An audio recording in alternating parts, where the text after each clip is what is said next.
Hello বন্ধুরা, welcome back my channel with another blog. চলে এসেছি নতুন ভিডিও নিয়ে। আজ হলো 11ই আশ্বিন 28শে সেপ্টেম্বর, অর্থাৎ আজ হলো মহাদুর্গা ষষ্ঠী।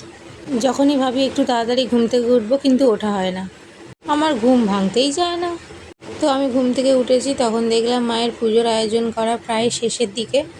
মা এখন ফোঁটা দিচ্ছে। কিসের ফোঁটা দিচ্ছে বলছি একটু পরেই। তো আজ যেহেতু ষষ্ঠী তিথি 10টা 43 পর্যন্ত ছিল, তাই মা সকাল সকাল পুজোর আয়োজন করে ফেলেছে। ষষ্ঠী তিথির দিন সবার বাড়িতে পুজো হয় আমাদের এখানে। তো তারপর আমি মুখ হাত পা ধুয়ে ফ্রেশ হয়ে বসেছিলাম কিছুক্ষণ।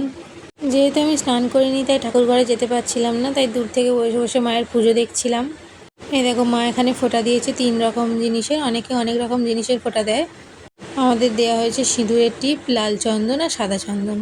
পুজোর আয়োজন করে নিয়ে আগে মা ঠাকুর ঘর, তুলসী তলায়, মনসা তলায় ফোঁটা দিয়ে তারপরে পুজোয় বসেছে। তো এক ধরনের ফল পাওয়া যায়, সেই ফল দিয়েই ফোঁটা দিতে হয়, দুর্গা ফল নামে পরিচিত। তোমরা কি কেউ সেই ফলটাকে চেনো? আমি চিনি, বাট সেই ফলটার ভিডিও করা হয়নি। ওই যে বললাম না, আমি স্নান করিনি, তাই কিছু করতে পারছিলাম না, ওই জন্য দূর থেকেই ভিডিও করছিলাম। বেশি ঘুমালে যা হয় আর কি। তারপরে মায়ের পুজো হয়ে যাওয়ার পর মা বাড়ির চারিদিকে ফোঁটা দিয়ে দিল। এই দেখো, এই ধরনের যে ফলগুলো হয়, এই ফলগুলো দিয়ে ফোঁটা দেওয়া হয়। ভিডিওতে অতটা বোঝা যাচ্ছে না, তবে ভিডিওটা ভালো করে দেখলে বুঝতে পারবে। তো তারপর মা প্রত্যেকটা ঘরের চৌবন্দিতে দিয়ে দিল, তারপরে ট্রাঙ্কে, শোকেশে, এইসব জায়গায় ফোঁটা দিতে হয়, তাই মা দিয়ে দিল। আর জানো তো, এই পুজোর ফল প্রসাদেও একটা ভালো জিনিস আছে, সেটা তোমাদের একটু পরেই বলছি। তার আগে বলো তো, তোমরা কোথায় কোথায় ঠাকুর দেখতে যাবে বা গিয়েছো? কলকাতায় যারা থাকে তারা তো সবাই মহালয়ার দিন থেকেই ঠাকুর দেখা শুরু করে দিয়েছে।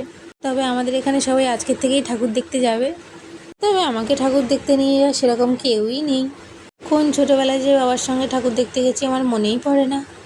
আর এখন তো বাবা যাবে পুজো করতে দুবেলা, বাবার কাছে আর সময় কোথায় বলো? আগের বছর আমার শরীর খারাপের জন্য আমি তো ঠাকুর দেখতে বেরোতেই পারিনি।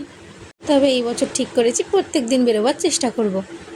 তবে আগে আমি ছিলাম বাবা মার সঙ্গে ছাড়া কোথাও যেতাম না, একা একা। তবে আমার বোনের কিন্তু সাহস খুব, একা একা যেখানে বলবে সেখানে বেরিয়ে যাবে, যেটা বলবে সেটা করবে। বোনের জন্য আমারও সাহস একটু হয়েছে, তাই বোনের সঙ্গে সঙ্গে এখন যেখানে যাই একা একা বেরিয়ে যাই। বোন আর আমি চলে যাই, আর কাউকে লাগে না। জানো তো, আমি না ঘুরতে ভালোবাসি। এই 2 বছর বোনের জন্য একটু ঘোরাটাও ভালো হচ্ছে।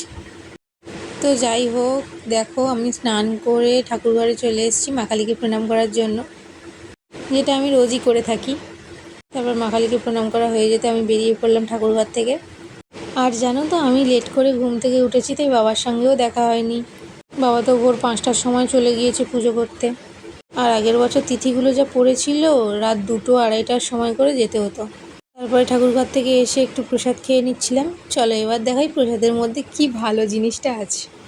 এটা খেতে তোমরা সবাই চেনো, শামলা ফুল। তবে এই যে ডাঁটার মতো অংশটা নিয়ে ফল প্রসাদের সঙ্গে দেয়া হয়, এটা নিয়ম, দিতেই হবে। আর যে মায়েরা ষষ্ঠীর উপোস করে তারা এটা খেয়েই ষষ্ঠীর উপোস ভাঙে।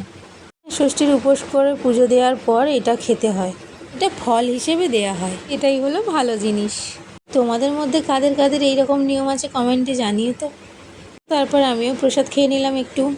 অনেকক্ষণ পর, তখন 12:30 বাজে, দেখলাম বাবা এসছে, তাই আমি ব্যাগ আর ফল প্রসাদ কিছু এনেছিল বাবা, সেগুলো নিয়ে রেখে দিলাম। তারপরে সবাই একসঙ্গে খাওয়া দাওয়া করে নিলাম। মা আর ঠাম্মি তো খাবে না, কারণ মা আর ঠাম্মি উপোস করেছে, ষষ্ঠীর উপোস। তাই আমি, বাবা, বোন, ভাই সবাই মিলে খেয়ে নিলাম। তারপর খাওয়া দাওয়া করে ঘুমিয়ে পড়েছিলাম। তারপর বিকেলের দিকে উঠে আমি একটু বেরিয়ে পড়েছিলাম। বান্ধবীরা সবাই বললো চল একটু কেনাকাটা বাকি আছে, কিনে নিয়ে আসি। এই জুয়েলারি আর কসমেটিক আর কি। আমারও কিছু কেনাকাটা বাকি ছিল, তাই আমিও চলে গিয়েছিলাম ওদের সঙ্গে। তারপরে গাড়িতে উঠে চলে গেলাম সোজা সবাই মিলে দোকানে। তারপর দোকানে গিয়ে যা দেখলাম, বাপরে কি ভিড়, কি ভিড়! একটুখানি জিনিস নেবো তার জন্য পুরো সন্ধে হয়ে গিয়েছে। দেখো, এর মধ্যে থেকে কিভাবে যে জিনিস কেনাকাটা করেছি সেটা আমরাই জানি। কেনাকাটা হয়ে যাওয়ার পর সবাই মিলে ঠিক করলাম কাছেই একটা ঠাকুর উঠেছে দেখে আসার জন্য। যেই কথা সেই কাজ, তো চলে আসলাম ঠাকুর দেখতে। তো দেখো, আমরা 4জন মিলে গিয়েছিলাম। তারপর ঠাকুর দেখে ছবি তুলে চলে এলাম আবার। এবার বাড়িতে যেতে হবে, তাই কেনাকাটা করতে গিয়ে অনেকটা দেরি হয়ে গিয়েছে। তারপরে সোজা চলে এলাম গাড়িতে উঠবো বলে। তারপর গাড়িতে করে চলে এলাম সোজা বাড়িতে। তো বাড়িতে এসে কিছুক্ষণ বসেছিলাম, তারপর দেখলাম মা আর ঠাম্মি গরম গরম লুচি ভাজছে, তাই দেখে খেতে বসে পড়লাম। লুচি, ছোলার ডাল আর আলুর তরকারি করেছিল। তো মা আর ঠাম্মি সারাদিন সাবু, ছোলা, ফল এইসব খেয়ে রয়েছে, তাই সন্ধ্যাবেলা লুচি বানিয়েছে।